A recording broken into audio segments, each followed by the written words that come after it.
Greetings, Summoners. Cosmic here, and welcome back to another Battle Spirit Saga video. And today we are finally going to talk about the Grand Tour that happened in Milan this past weekend. Yes, I'm a little bit late getting to this, but I at least still want to cover it and talk about some amazing spice that we saw at this event. Now, we are covering the top 16 because of the amount of players plus due to breakers. There was some upsets, unfortunately, that happened right around 9th and 10th. And I want to make sure I give a shout out to those lists as well. And overall, just looked like a really fun time. Now, the other thing I do want to mention kind of up front here is that yes, it is the return of Hydra. I saw all the comments about, oh my god, I couldn't believe Hydra didn't top. Well, when half the room or whatever it was ended up being Hydra, that's obviously exaggeration, but Hydra showed up to the tournament and obviously it did well. But the biggest thing that I want to give a highlight to is over here on the right-hand side that we actually had 4 different decks in top 4 and also different playstyles, which is super cool to see. That's something you would only dream of seeing in a breakdown when you get into like the top 4 to top 8. So overall, I know there's a lot of discussion going on right now around Hydra and Ira specifically, but I do strongly believe that overall the format is in a very good spot because we do see kind of these rotating top cuts as well as what wins these events. It's not like it's just Hydra and Ira nonstop at the top, but this is again set 4.5, so we will likely see a bigger shakeup when things finally rotate to BSS 05, or I shouldn't say rotate, but change over to BSS 05, which we may or may not get a ban list. Who knows? But at least for right now, yes, it is a what we call specialist meta of pick the deck that you are most comfortable with, think about your sideboard choices very carefully, and do your best at an event. So again, huge shout out to everyone that played. And then the other part is, as we're getting into these lists, surprise, they have top 8 in Europe. Unfortunately, NA difference and all that, but we usually just go by standings, but we do have a champion at the end of it. And the thing that I do have to mention as well, as I literally mentioned in my last video, that there is a red-green Evangelion more mid-range style of deck, because we saw the aggro version do very well, right, with it going all in on the 2 drops and being more of the early turn aggressive, where now we actually have the extra 4-in-1 here really doing the damage at the top end and just being an insane card. Now, yes, it does have Ira still in the deck because, spoiler, you have a lot of 6 cost and higher cards, and also with the way the format is in general, having something like that Tech 1 of Nova to heal you back up against the more aggressive matchups can be really strong. So this is truly now a great time to see that Evangelion continues to perform in this meta. It won the entire event, and overall we kind of knew that red-green would be the best, and it just continues to put up results. So I absolutely in love with this list. Again, there's not too much more to say about it with the red-green package that we've seen coming out of Evangelion that just gives you so much board control and so many options. And then on the top end, you can also lean back into things like Ira to draw a bunch of cards, as well as Nova, as I mentioned, for the healing.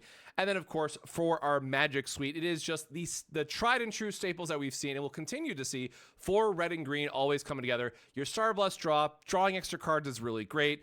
It's still When Sun meta, so you're always going to be playing. And then the Beam Rifle or Thorn Prisons, just making sure to clear the way for a lot of your double symbol spirits to close out the game. And again, a lot of this has seen with Ice Shield, really staying at 2 is not safe anymore. And we did get the new magic from the Evangelion set. That means your life can't be reduced under a certain amount.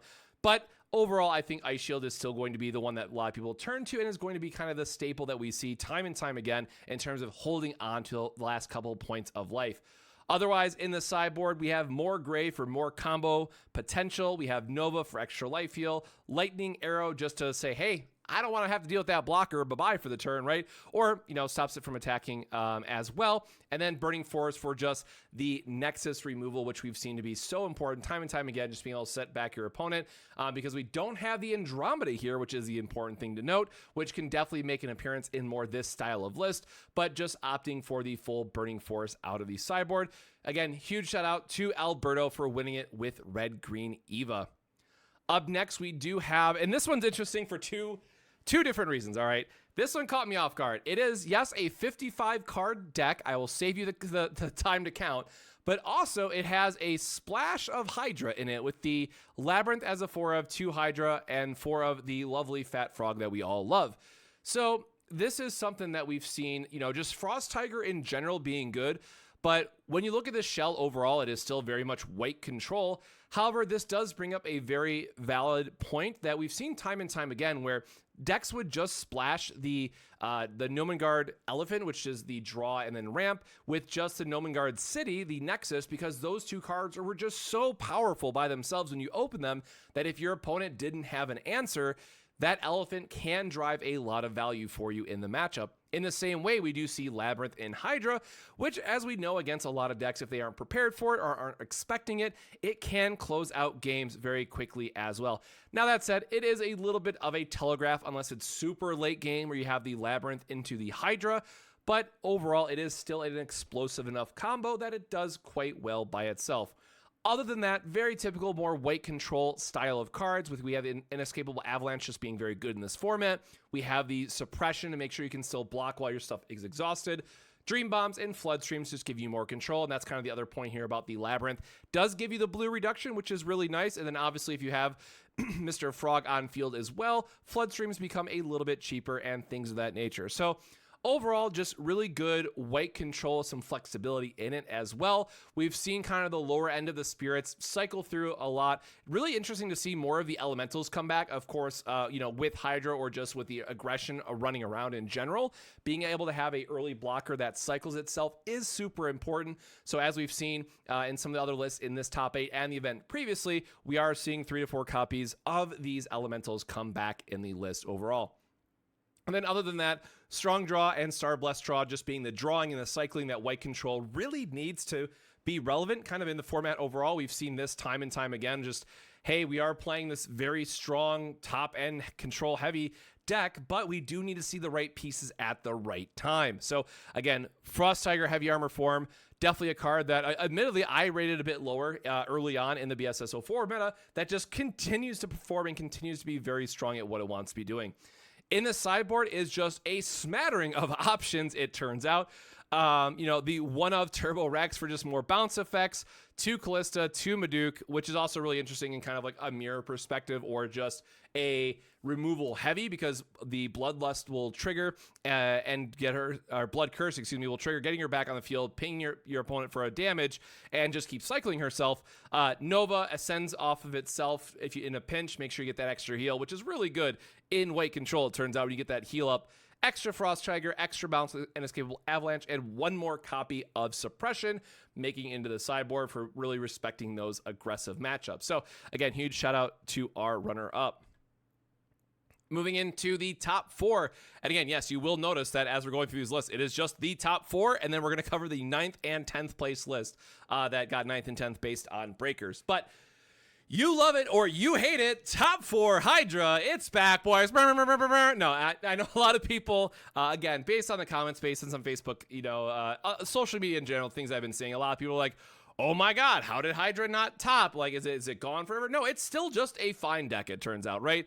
But I think a lot of people are very tired of seeing the Hydra high rolls, very understandably, because when you get the early Labyrinth into Hydra, there is a very, very specific sequence of cards that you need to see to dig yourself out of that situation. Now, there has been a little bit of variation in these lists over the BSS04 meta to now CB01 in terms of, do we have a more mid-range package? Do we respect just going all in on the combo, right? And just going all in on these 3 guys, and then Beldegor is just good value if you're self-milling anyways, right? Or I should say 4. Like, Deepwalker also gets the shout out here, right? Or is there some other cards in there that you want to have a couple flex spots? Ultimately, what we've seen from time and time again with the Hydra is just being very light overall on the spirits that you get, and just really hoping that pulling and getting a frog in there is going to be enough to close out the game, because you're eventually going to find that Hydra and just crush your opponent with the Raid 2 effect. It is a very, very strong card, it turns out. The one thing I do want to give a shout out here, because again, this is probably just because of the decks that I like to play, and especially with a lot of the purple decks coming back that also draw a lot of cards, honestly, playing a one of Mandala is probably insane in this format, right? We are now seeing even more and more decks that just want to cycle through themselves, or Hydra too, which can go through a lot of self-mill before really trying to find your other Hydra, that slamming a Mandala, if you find it at the right time, is just going to close out the game. I mean, Hydra mills a lot of cards, it turns out, against certain decks. So there are going to be lines where you know, you got double Hydra. They were able to answer both somehow. You're struggling to kind of finish out the game before you just lose through your ice shield and they burn you out, right? And then you go Mandala, GG, right? And then you just clear out and they lose when they're unable to draw on their turn. So I would really like to see kind of a 1-1 split for the Mandalas going forward. Just again, with Eva getting more popular, we have the self-mill Eva on top of the oops, I drew too many cards Eva, right? Both 01 and 13. So Mandala's song's going up in my opinion. I'm really, you know, getting higher on this card in some of the Hydra lists. Because again, you run it as a one-of, you have strong draw, you have a bunch of filtering. You obviously have the Star Blessed draw as well because you are a combo deck effectively. You just want to try to draw into your pieces as fast and as frequent or as consistent as you can. So you're always running, strong draw and Star Blessed draw. There we go. You're always running the full 8 copies and you will find the Mandala, hopefully, you know, on average in your games. Other than that, again, Dream Bomb, like Inescapable Avalanche, just really respecting the format and trying to bounce some spirits back to hand and try to buy you an extra couple turns. But time and time again, not too much to say about this because it is such a tried and true staple going into the previous format with little to very, you know, almost zero. I would say there's probably a couple. I think there's one of the versions that had a couple Evangelion cards, if I remember correctly, like one of the angels randomly. I don't think you need it. So overall, you know, remains unchanged from the Evangelion set and just continues to be a menace. Now moving on from there, we have Ira. And again, shout out to the last video that we did, but we saw the combo Ira variant in the last top 8 cut. And I had mentioned, hey, as we've seen before, there is just a more fair mid-range variant for Ira that you can play. Surprise, it made top 4, right? This is more of like having the Meteor, having the Andromeda's main, right? Having more of the, I also love the new Volcanic Canyon artwork, by the way. And just having like Dino Man and Blazing Boar, more of the early game stuff that you can kind of rely on too. If you filter away something, Blazing Boar at least lets you get it back. Now that said, yes, it does still have 6 copies of Gray and Big Bang Energy between them to get to live the potential combo if you really need to. But then also things like Star Alter just being kind of a surprise pick here. So, you know, Meteor gets you a ton of value, and I especially think with like the Confront in general lines up pretty well to where the format wants to be. So just having kind of those extra draw options and Andromeda giving you the Nexus removal potential and then also Confront in a pinch.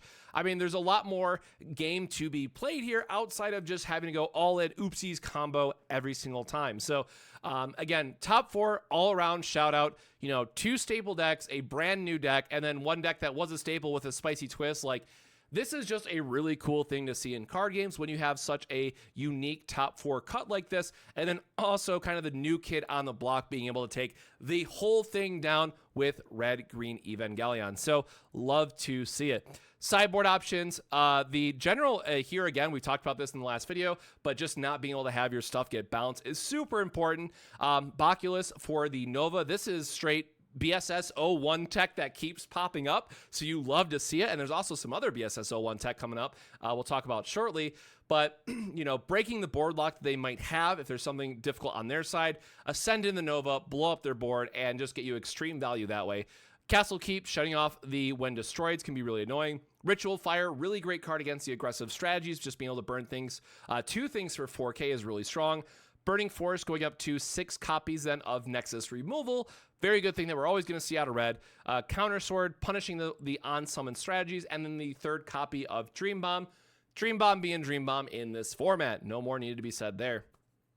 Now going into technically top 16, but as I add a little shout out there, but top 8 in my heart because they got 9th, and it absolutely broke me when I heard that. I think they started 4-0 as well. So shout out to better known as Ayumu in the BSS community Discord, bringing back the core control, and not just core control, but core control with a twist in terms of the Evangelion staples that we're also seeing here, all about cycling and drawing extra cards. And this is draw cards the deck right now. We do have Curse Dragon at the top end, which is really interesting because as we think about the format overall, and as we see more of these kind of aggressive strategies get online, I mean that in both mid-range and control, where you just have to curve out, which may leave you with only 1 core on many spirits for a turn.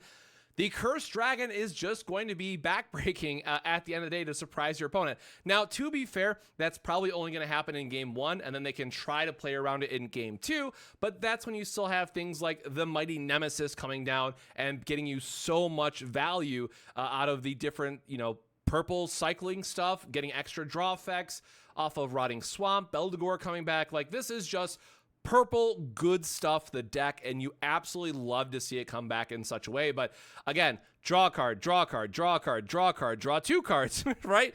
Draw a card. Often going to also draw a card, Deadly Balance. Deck filtering. So if you're someone who just wants to be able to see the most amount of your deck in a tournament and just kind of cycle on through very fast, then this is definitely something worth revisiting. And then also with the package of EVA01 that we got in the most current set, also, this transitions very well kind of into the next list that we're going to talk about, but still can play very well to its own of, oh, I just want to stay in like the BSS universe. You can just play this. Obviously, I would still recommend these because they're just so good for the early game plays that you're going to cycle and draw more cards.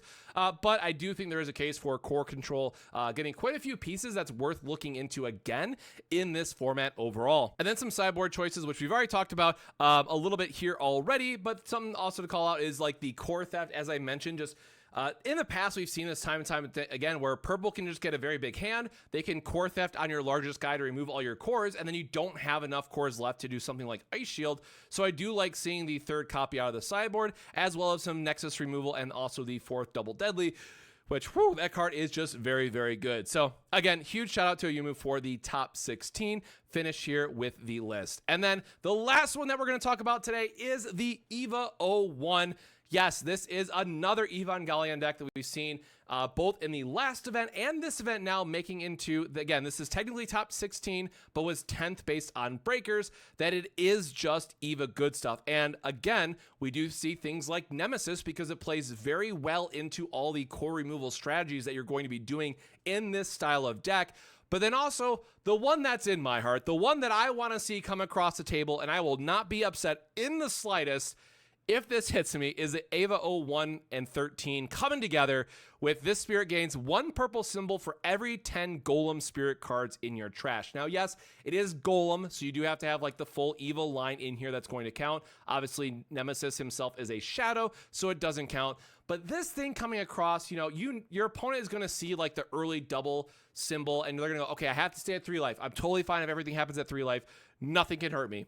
And then suddenly you slam this down out of nowhere, you mill the extra cards to hit your 10, you kill something, when it attacks, you discard again, so you're going to have like, you're easily to get this activation, right? Draw 2 more cards, and then it is going to be the triple break coming across, closing out the game, and 15,000 BP. Like, nothing is jumping in front of this guy anytime soon, or if something tries to, you're going to have some magic cards to back it up. So this is one that you can actually build the Golem package with either the EVA01 core removal side, or you can go to 13 and just go all in on the mill strategy, and both of them will use this card kind of at the top end with having some different choices, of course, because of the X-rares that are involved. So again, a deck that I think more people will definitely want to see and kind of build with. Evangelion definitely proving itself here in this new meta and giving us even more options. Obviously, I do very strongly feel that red-green is ultimately the best because now we've seen both aggro and mid-range variants make the top cut, of course, also winning an event. But then also we did see Angels making it into top 16. We see the EVA01 and 13 decks just outside of top 8. So this is definitely something worth looking into and getting excited about to play test and go see at your next Battle Spirits Saga event. So with that, again, a better late than never. Sorry for the delay with everything else that's been going on, but that is your top 16 quick look at the meta that happened just this past weekend. Of course, all lists are available on Eggman's website.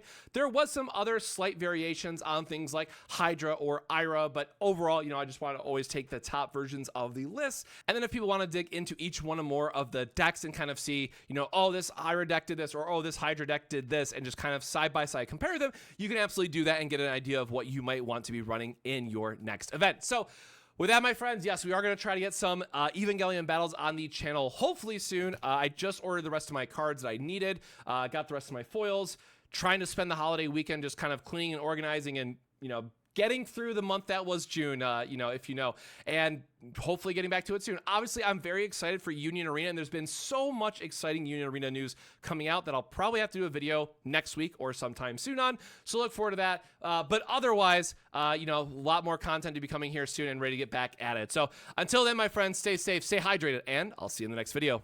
Cheers.